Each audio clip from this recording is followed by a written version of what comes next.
Hello, welcome back to the Twits. We are on chapter 7, the Wormy Spaghetti. The next day, to pay Mr. Twit back for the frog trick, Mrs. Twit sneaked out into the garden and dug up some worms. She chose big, long ones and put them in a tin and carried the tin back into the house under her apron. At 1 o'clock, she cooked spaghetti for lunch and she mixed the worms in with the spaghetti, but only on her husband's plate. She wouldn't give them to herself, would she? The worms didn't show because everything was covered with tomato sauce and sprinkled with cheese. "Hey, my spaghetti's moving," cried Mr. Twit, poking around in it with his fork.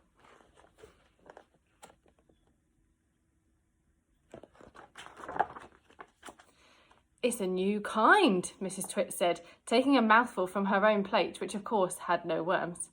"It's called Squiggly Spaghetti. It's delicious. Eat it up while it's nice and hot." Mr. Twit started eating, twisting the long tomato-covered strings around his fork and shoveling them into his mouth. Soon there was tomato sauce all over his hairy chin.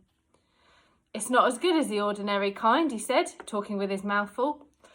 "Oh, it's too squishy."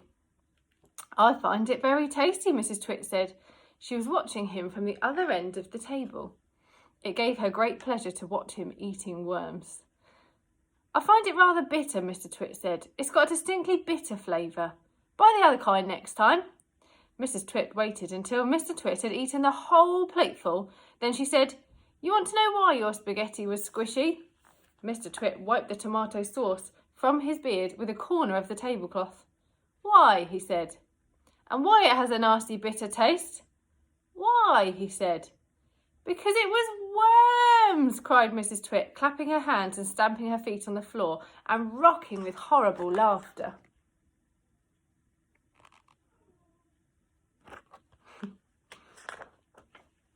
Chapter 8, The Funny Walking Stick.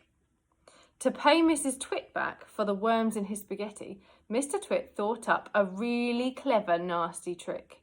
One night, when the old woman was asleep, he crept out of bed and took a walking stick downstairs to his work shed.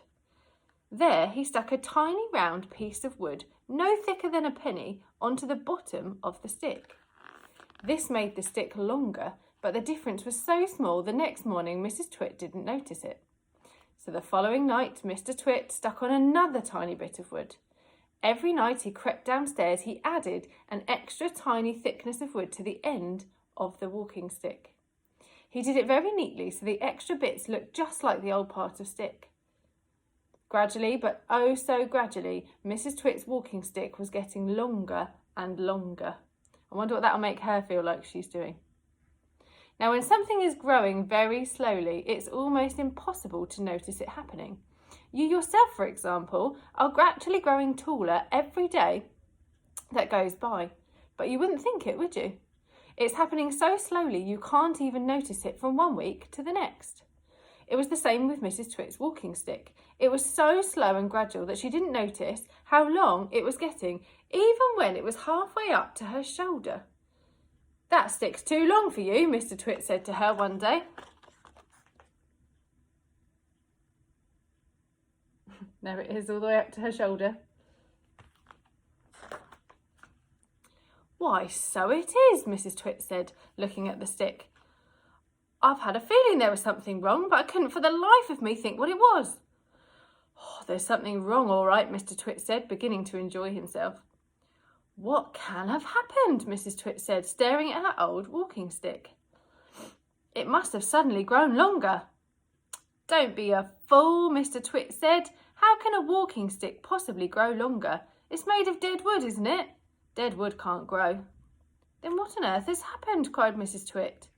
"It's not the stick, it's you," said Mr. Twit, grinning horribly. "It's you that's getting shorter. I've been noticing it for some time now." "That's not true," Mrs. Twit cried. "You're shrinking, woman," said Mr. Twit. "It's not possible." "Oh, yes, it jolly well is," said Mr. Twit. "You're shrinking fast. You're shrinking dangerously fast. Why, you must have shrunk at least a foot in the last few days."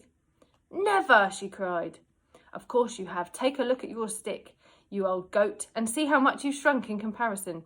You've got the shrinks, that's what you've got. You've got the dreaded shrinks. Mrs. Twit began to feel so trembly, she had to sit down. Chapter 9, Mrs. Twit has the shrinks. I'll show you the picture of it. So he's really made her think, hasn't he, that she's shrinking. As soon as Mrs. Twit sat down, Mr. Twit pointed at her and shouted, "There you are, you're sitting in your old chair and you shrunk so much your feet aren't touching the ground." Mrs. Twit looked down at her feet and golly, the man was right. Her feet were not touching the ground. Mr. Twit, you see, had been just as clever with the chair as he had been with the walking stick. Every night when he'd gone downstairs to stick a little bit of extra onto the stick, he'd done the same on the four legs of Mrs. Twit's chair. "Just look at you, sitting there in your same old chair," he cried, "and you've shrunk so much your feet are dangling in the air." Mrs. Twit went white with fear. "You've got the shrinks," cried Mr. Twit, pointing his finger at her like a pistol. "You've got them badly. You've got the most terrible case of shrinks I've ever seen." Mrs. Twit became so frightened she began to dribble. But Mr. Twit, still remembering the worms in his spaghetti, didn't feel sorry for her at all. "I suppose you know what happens to you when you get the shrinks," he said. "What?" gasped Mrs. Twit. "What happens?" "Your head shrinks into your neck shrinks into your body, and then your body shrinks into your legs, and your legs shrink into your feet. And in the end, there's nothing left except a pair of shoes and a bundle of old clothes." "Oh, I can't bear it," cried Mrs. Twit. "It's a terrible disease," said Mr. Twit, "the worst in the world." "How long have I got?" cried Mrs. Twit. "How long before I finish up as a bundle of old clothes and a pair of shoes?" Mr. Twit put on a very solemn face. "At the rate you're going," he said, shaking his head sadly, "I'd say not more than 10 or 11 days. "But isn't there anything we can do?" cried Mrs. Twit. "There's only one cure for the shrinks," said Mr. Twit. "Tell me, oh tell me, quickly." "We have to hurry," said Mr. Twit. "I'm ready, I'll hurry, I'll do anything you say," cried Mrs. Twit. "You won't last long if you don't," said Mr. Twit, giving her another grisly grin. "What is it I must do?" cried Mrs. Twit, clutching her cheeks.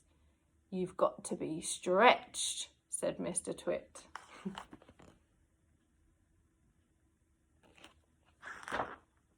So the next chapter that we'll read next time is Mrs. Twit Gets a Stretching.